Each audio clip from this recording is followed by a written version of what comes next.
ফের দলীয় নেতাকর্মীদের জনসংযোগের বার্তা মুখ্যমন্ত্রী। সপ্তাহে একদিন গরিব মানুষের বাড়িতে যান, তাদের দাওয়ায় বসুন, একসঙ্গে চা খান। মালদার সভা থেকে দলীয় নেতাকর্মী জনপ্রতিনিধিদের নির্দেশ মমতা বন্দ্যোপাধ্যায়। পাশাপাশি কেন্দ্রীয় বঞ্চনা নিয়েও এদিন ফের সুর চড়ান মমতা বন্দ্যোপাধ্যায়।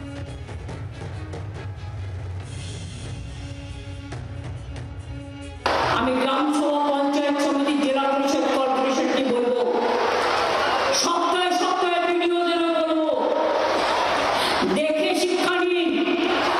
চিফ সেক্রেটারি কালকে আমার সাথে এসছেন, উনি আজ সকালবেলায় মালদা মেডিকেল কলেজ ভিজিট করেছেন। উনি আজ সকালবেলায় আরো 6টা জায়গায় ভিজিট করেছেন। আমি ভিডিওদেরও বলবো, ডিএমকেও বলবো, যারা ওসি আছেন তাদেরও বলবো, এবং যারা গ্রাম সভা, পঞ্চায়েত সমিতি, জেলা পরিষদ, কাউন্সিলর, এমএলএ, আমি সবাইকে বলবো, সপ্তাহে অন্তত একদিন 1 ঘন্টা করে গরিব মানুষের বাড়িতে যান, তাদের সাথে মিশুন। যার ক্ষমতা নেই একটু চা পাতা কিনে নিয়ে যান, একটু দুধ কিনে নিয়ে যান, একটু চিনি কিনে নিয়ে যান, এবং তাদের বাড়িতে বলুন, আসুন আমিও চা খাই, আপনাকেও চা খাওয়াই। এইটুকু কাজ করতে বেশি টাকার প্রয়োজন হয় না, আর এর জন্য কারো কাছে চাইবার প্রয়োজন হয় না।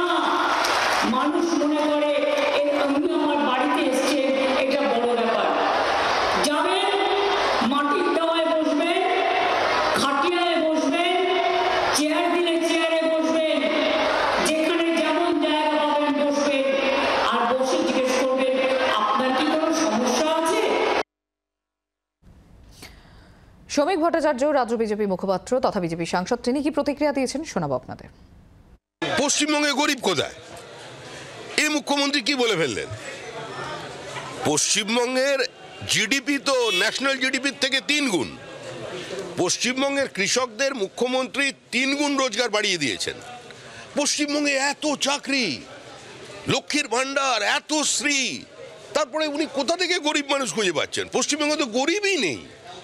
এই মুখ্যমন্ত্রী সকালবেলায় কি সব বিরোধিতার কথা বলে ফেললেন? আমার মনে হয় মুখ্যমন্ত্রী পরে ঠিক স্টেটমেন্ট পাল্টে নেবেন। বাংলার আওয়াজ, বাঙালির আবেগ, জি 24 ঘন্টা।